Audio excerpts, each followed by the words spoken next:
Hello friends, इस video से पहले मैंने वीडियो में डाला है, इससे पहले प्रीवियस वीडियो में डायमेंशनल एनालिसिस के बारे में डाला था और उनसे रिलेटेड कुछ एग्जांपल्स कराए थे एक नेक्स्ट वीडियो में। अब हम बात करेंगे लॉ ऑफ कॉम्बिनेशन की। ठीक है, तो लॉ ऑफ कॉम्बिनेशन क्या है? Law of chemical combination. Chemical combination मतलब केमिकल्स का मिलना, केमिकल्स के मिलना। ठीक है, अब law of conservation of mass के बारे में बात करते हैं। कंजर्वेशन ऑफ मास मतलब कि शब्द अगर वर्ड कंजर्वेशन से ही समझे, कंजर्वेशन वर्ड बना है कंजर्व से, मतलब एक ही जगह होना। ठीक है, कंजर्वेशन। ठीक है, इसे एंटोनी लेवेजर ने दिया था 1789 में और उन्होंने कहा था कि मैटर ना तो क्रिएट किया जा सकता है और ना ही डिस्ट्रॉय किया जा सकता है। आपने फिजिक्स में एक लॉ सुना होगा, एनर्जी कंजर्वेशन ऑफ एनर्जी, है ना? तो उसमें भी यही कहा गया है, एनर्जी ना इधर भी क्रिएटेड नॉर भी डिस्ट्रॉय। उसी तरह से मैटर को भी ना तो हम क्रिएट कर सकते हैं और ना ही हम डिस्ट्रॉय कर सकते हैं। This law was put fourth, ये एंटोनी लेवेजर ने दिया था 1789 में, 1779 में, और उन्होंने इस बात को प्रूव करने के लिए ये कंबशन रिएक्शंस का सहारा लिया, कंबशन रिएक्शन पर इस काम को किया और फिर कई सारे जो एक्सपेरिमेंट्स परफॉर्म किए। This law form the basis for several later developments in chemistry. In fact this was the result of exact measurement of masses of reactants. इस लॉ ने ये एग्जैक्ट रिजल्ट दिया कि हम मासेस, रिएक्टेंट के masses का measurement और product के मासेस का मेजरमेंट हम पता कर सकते हैं। इससे हमें ये पता लगा। ठीक है, in fact this was the result of exact reactant के एग्जैक्ट मास के बारे में मेजर करना और प्रोडक्ट के एग्जैक्ट मासेस के बारे में मेजर करना, इसके थ्रू हमें पता लगा और इससे हमें समझ आया कि हमें कैसे करना है। And carefully plan experiment perform by, और ये केयरफुली इसको किया गया। अब डेफिनेट प्रोपोर्शन, अब हमें ये तो पता लग गया कि जो मैटर है ना तो वो क्रिएट किया जा सकता है और ना ही डिस्ट्रॉय किया जा सकता है। अब जनाब लॉ ऑफ डेफिनेट प्रोपोर्शन आए, इन्होंने ये बोला कि मैं कोई भी कंपाउंड लेती हूँ, एनी कंपाउंड, और उसको एक नेचुरली जो अर्थ पर मिलता है, ठीक है, और एक उसे बनाती हूँ खुद सिंथेटिकली कोई रिएक्शन के थ्रू। तो मैंने देखा कि जो नेचुरल उसके अंदर जो एलिमेंट्स हैं, एग्जाम्पल के तौर पे लें क्यूप्रिक कार्बोनेट, जो कि जोसेफ प्रॉस्ट ने भी लिया था अपनी बात को शुद्ध प्रूव करने के लिए कि क्यूप्रिक कार्बोनेट है। तो उन्होंने देखा कि क्यूप्रिक कार्बोनेट जो नेचुरली है अर्थ पर, उसके अंदर कॉपर, ऑक्सीजन और कार्बन का रेशियो नेचुरली और एक artificially synthetically copper, oxygen, carbon का रेशियो इक्वल है, ऐसा उनका मानना था। और ये सच है। अगर आप पानी का कार्बन डाइऑक्साइड लो, कार्बन डाइऑक्साइड एक अर्थ पर नेचुरली जो है उसका मेजरमेंट देखो तो नेचुरली और एक केमिकल सिंथेटिकली रिएक्शन करके कार्बन डाइऑक्साइड, तो जो नेचुरल हमारी कार्बन डाइऑक्साइड है उसके अंदर एलिमेंट्स कार्बन और ऑक्सीजन का रेशियो 1:2 है, और सिंथेटिकली भी कार्बन और ऑक्सीजन का रेशियो 1:2 है। ठीक है, the irrespective of the source, a given compound always contains same element in the same proportion. एक गिवन कंपाउंड क्या है, हमेशा ही सेम रेशियो के प्रोपोर्शन में रहता है। मतलब कि अगर मैं कहूँ carbon dioxide, cupric carbonate, water, ये हमेशा एक फिक्स रेशियो में रहेंगे। इनके अंदर हाइड्रोजन और ऑक्सीजन का रेशियो 1:2 होगा, कार्बन डाइऑक्साइड 1:2 होगा, कार्बन ऑक्सीजन का। NaOH तो सोडियम, ऑक्सीजन, हाइड्रोजन 1:1 होगा। ठीक है, इन्होंने ये बोला। The validity of this law was confirm by various experiment, और इस लॉ की वैलिडिटी कंफर्म की गई कई सारे एक्सपेरिमेंट से, और इसे लॉ ऑफ डेफिनेट कंपोजिशन के नाम से भी जाना जाता है। और लॉ ऑफ मल्टीपल प्रोपोर्शन क्या कहता है? इस लॉ को अब हमने ये तो पढ़ लिया कि मैटर नाइदर क्रिएटिव और नॉर भी डिस्ट्रॉय, ये एंटोनी लावॉइजर ने कह दिया। और जोसेफ प्रॉस्ट ने ये कह दिया कि जो कोई भी कंपाउंड है वो नेचुरली और एक सिंथेटिकली उनके अंदर एलिमेंट्स का रेशियो समान होगा, चाहे वो नेचुरल हो और चाहे उसे बनाकर सिंथेटिकली हो। उसे क्यूप्रिक कार्बोनेट से उन्होंने एक्सप्लेन किया और इसी लॉ को उन्होंने लॉ ऑफ डेफिनेट कंपोजिशन भी कहा। अब तीसरा लॉ आया law of multiple proportion. Law of multiple proportion क्या कहता है? इसे डेल्टन ने 1803 में दिया था। इस लॉ के according if two element can combine to form more than one compound, the masses of one element that combine with a fixed mass of other element are in the ratio of small whole number। इन्होंने बोला कि मैंने एक example के तौर पे समझाती हूँ। एक वाटर का एग्जाम्पल है जिसके अंदर हाइड्रोजन और ऑक्सीजन, उसमें हाइड्रोजन का मास 2 ग्राम है और ऑक्सीजन का 60 ग्राम है। दूसरी ओर हाइड्रोजन परऑक्साइड H2O2, हाइड्रोजन 2 ग्राम, ऑक्सीजन 32 ग्राम। तो उसके अंदर जो हाइड्रोजन है, वाटर के अंदर हाइड्रोजन और हाइड्रोजन परऑक्साइड के अंदर हाइड्रोजन, दोनों का मास 2-2 ग्राम है।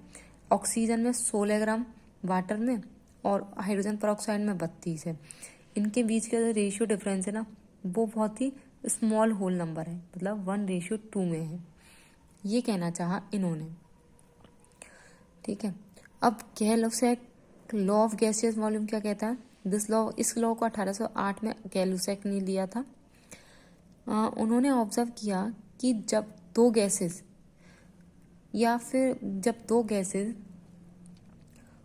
किसी केमिकल रिएक्शन में कोई केमिकल को कोई भी कंपाउंड फॉर्म करती हैं, they do so in a simple ratio, और वो एक सिंपल रेशियो में करती हैं, हमेशा एक सिंपल रेशियो में करेंगी। और ऐसा वो जब कर पाती हैं जब उन पर एक फिक्स्ड जब उन पर कुछ वॉल्यूम में, उनके वॉल्यूम पर क्या किया जाए, सेम टेम्परेचर डाला जाए, दोनों पर बराबर, उसमें एलिमेंट्स पर बराबर, उसके एलिमेंट उन गैसेस पर, दो गैसेस पर बराबर ही, तो दोनों पर क्या डालें, टेम्परेचर का असर डालें और प्रेशर लगाएं। तो when gases combine or are produced in a chemical reaction, they do so in a simple ratio by volume provided all gases are at same temperature and pressure। तो ये चीज़ उन्होंने बताई।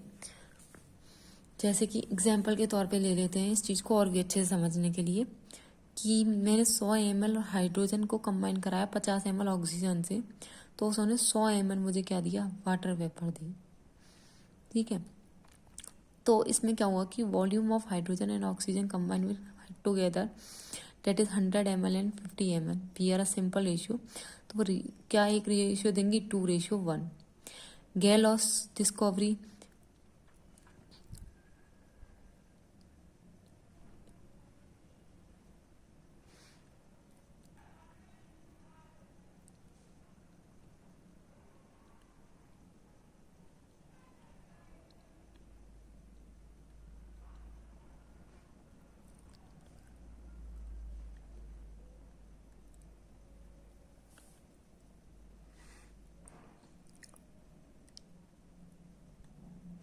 Gay-Lussac's discovery of integer ratio in volume relationship is actually the law of definite proportion by volume.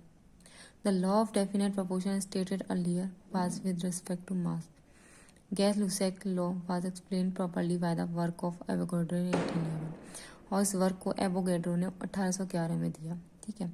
अब Avogadro law क्या कहता है? 1811 में Avogadro ने लॉ को प्रपोज किया, equal volume of gases at the same temperature and pressure should contain equal number of molecule. मतलब equal volume की gases same temperature same pressure पर क्या बनाती हैं, एक इक्वल नंबर का मॉलिक्यूल फॉर्म करेंगी, जिसमें हमने स्टार्टिंग में ही मॉलिक्यूल और एटम को अच्छे से समझ लिया था।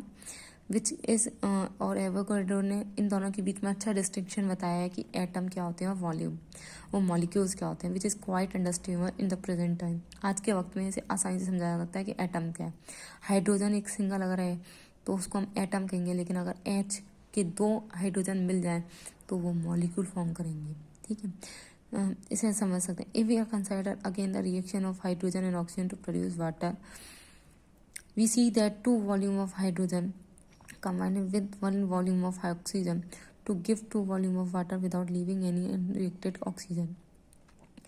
Note that in the figure 1.9, each box contains equal number of molecules. In fact, Avogadro could explain the above result by considering molecule to be polyatomic. और ये ध्यान रखना फिगर 1.9 में ये बात कर समझाइए कि ये जो हाइड्रोजन है, हाइड्रोजन के एक मॉलिक्यूल, ये हाइड्रोजन का एक मॉलिक्यूल, ये H2 जब कंबाइन करेंगे किससे, ऑक्सीजन से, किनके एक मॉलिक्यूल से, तो फॉर्म करेंगे H2O, मतलब वाटर के 2 वॉल्यूम, वाटर वेपर के 2 वॉल्यूम के बराबर। दोनों को मिलाएंगे, हाइड्रोजन H2 और O को एक एक वॉल्यूम, तो हमें क्या मिलेगा, 2 वॉल्यूम ऑफ वाटर वेपर मिलेगा। ठीक है, जिसे हम पॉलीएटॉमिक कहेंगे, एवोगाड्रो। ठीक है, और इक्वल नंबर ऑफ मॉलिक्यूल्स क्या है इन दोनों के अंदर प्रेजेंट है। ओके, यहाँ पर O2, यहाँ पर H2 ये है जो बराबर में, मतलब 1 2 3 4 5, यहाँ पर भी 5 है, यहाँ पर भी ये 5 है, और यहाँ पर भी 1 2 3 4, यहाँ पर कितने होंगे, यहाँ 5 है, यहाँ 2 है, तो यानी कि 5 दूना 10, तो 10 होंगे, 1 2 3 4 5 6 7 8 9 10। ठीक है, और ठीक है, Avogadro could explain the above result by considering the molecule to be polyatomic। और एवोगाड्रो ने क्या किया कि मॉलिक्यूल्स क्या होते हैं, पॉलीएटॉमिक होते हैं। इफ हाइड्रोजन, यदि hydrogen and oxygen were considered as diatomic as recognise now, hydrogen को और ऑक्सीजन को यदि हम कंसिडर करें डायटोमिक, तो then the above result are, इसीलिए तो हम अच्छे से समझ सकते हैं। हाउएवर, कैसे, Dalton and others believed at that time that atom of the same kind can't combine, and molecule of oxygen or hydrogen containing 2 atoms did not exist. Avogadro's proposal was published in French journal De Physique. In spite of being correct, it did not gain much support. लेकिन इस publish के बाद भी journal day physician में French का एक publisher है जो कि पब्लिश कराता है, तो एवोगाड्रो ने क्या किया, अपना प्रपोजल प्रपोज किया था, पब्लिश किया, लेकिन उन्हें खास ऐसा सपोर्ट नहीं मिला। लेकिन उनके इस आर्टिकल के पब्लिश करने के 50 साल बाद 1860 में फर्स्ट इंटरनेशनल कॉन्फ्रेंस केमिस्ट्री में वाज हेल्ड, जो कि जर्मनी के कार्लसरूही कोई जगह है, वहाँ पर इस बात को रखा गया और कई सारे आइडियाज़ को रिजॉल्व किया गया। At the meeting Stanislao Cannizzaro present a sketch of course of chemical philosophy which is emphasise the importance of Avogadro's work. तो ये जो कैनिजारो थे, स्टेनी, इनके नेम्स लेने में मुझे बहुत टफ लगते हैं, तो कभी कभार आपको अगर मेरा प्रोनाउंसिएशन गलत लगे तो थोड़ा मेहनत मत करना, क्योंकि मुझे थोड़ा प्रॉब्लम आता है। इनके जो साइंटिस्ट हैं, या फिर एक्चुअली मैं कहूँ कि ये फॉरेन ऑथर्स, राइटर्स, साइंटिस्ट हैं, इनके नाम को याद करना और बोलना बहुत डिफिकल्ट पड़ता है मेरे लिए। तो कुछ तो मैं जानती हूँ तो मैं बोल देती हूँ, लेकिन कुछ ऐसे हैं जो मुझे बोलने में बहुत टफ लगता है। मैं कोशिश करती हूँ ताकि मैं आपको अच्छे से बोल पाऊँ। और स्टेनिस्लाव कैनिजारो ने एक स्केच बनाया केमिकल्स के ऊपर, केमिकल्स की थ्योरी पर, और वो टोटली जो था ना एवोगाड्रो के वर्क को बता रहा था कि इसी तरह से एवोगाड्रो ने 50 साल पहले बताया था।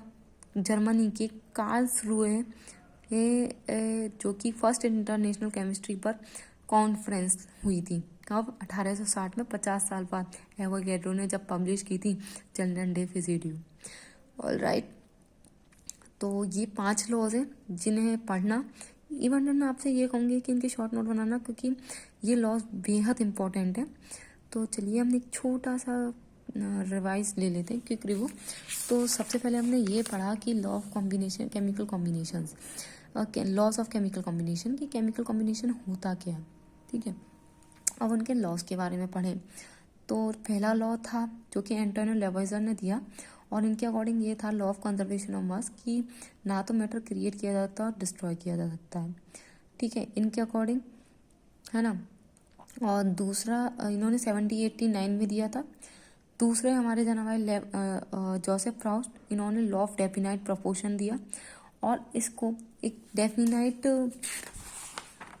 डेफिनाइट कंपोजिशन के नाम से भी जाना जाता है, ठीक है। और उन्होंने ये कहा कि हम किसी भी कंपाउंड को नेचुरली लें या फिर उसे सिंथेटिकली बनाएं, दोनों में एलिमेंट्स का रेशियो समान रहेगा।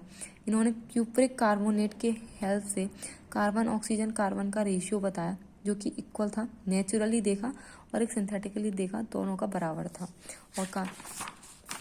और इस लॉ को लॉ ऑफ क्या कहा, डेफिनेट कंपोजिशन का। लॉ ऑफ मल्टीपल प्रोपोर्शन क्या कहता है कि यदि मैं वाटर लूँ और एक हाइड्रोजन परऑक्साइड लूँ, उन दोनों में ही क्या ऑक्सीजन का जो रेशियो है, उन दोनों कंपाउंड्स का, उनके बीच में जो ऑक्सीजन का डिफरेंस है वो माइनर है, ठीक है। इसमें ये कहा, एक एग्जाम्पल के तौर पे समझाया है, और उन्होंने इंग्लिश में ये बताया है कि यदि हम if two elements can combine to form more than one compound, the masses of one element that combine with the fixed mass of the other element are in the ratio of small whole numbers. Gay Lussac law gaseous का volume में 1808 में दिया था, और उन्होंने देखा कि जब हम कोई भी दो गैसेस को कंबाइन करते हैं तो वो प्रोड्यूस करती हैं एक कंपाउंड, जो कि हमेशा ही क्या होगी, उनका अगर मैं एक वॉल्यूम हाइड्रोजन और एक वॉल्यूम ऑक्सीजन ले रही हूँ तो मुझे 2 वॉल्यूम क्या मिलेगा, वाटर फॉर्म मिलेगा। या फिर कहूँ, सॉरी, ये एवोगैड्रो लॉ था जो मैंने अभी बोला, आई एम रियली सॉरी, मैं गलत बोल गई।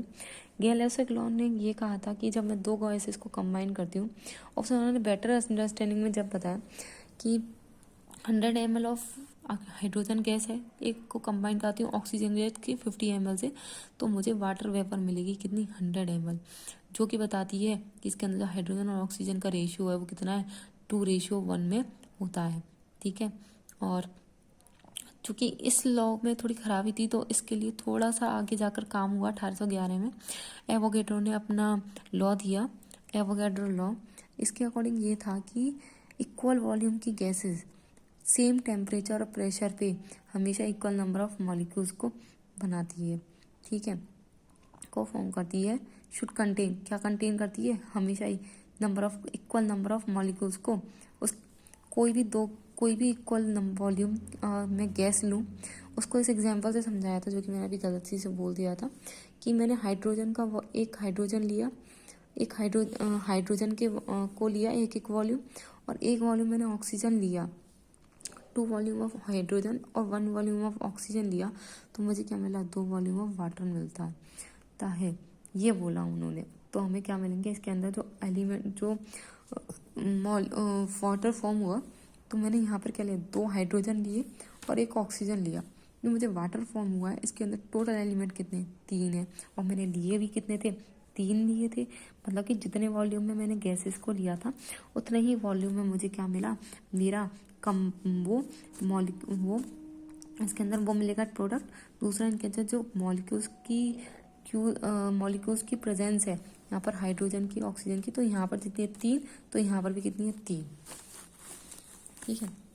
इफ हाइड्रोजन है ना, और इन्होंने ये इस बात को अपनी बात को समझाने के लिए जनरल डे फिजिक्स, एक फ्रेंच की आर्टिकल पब्लिशर है, जो कि आर्टिकल्स को पब्लिश करती है, तो यहाँ पर उन्होंने करने की कोशिश की, लेकिन उन्हें ऐसा कोई सपोर्ट नहीं मिला इससे।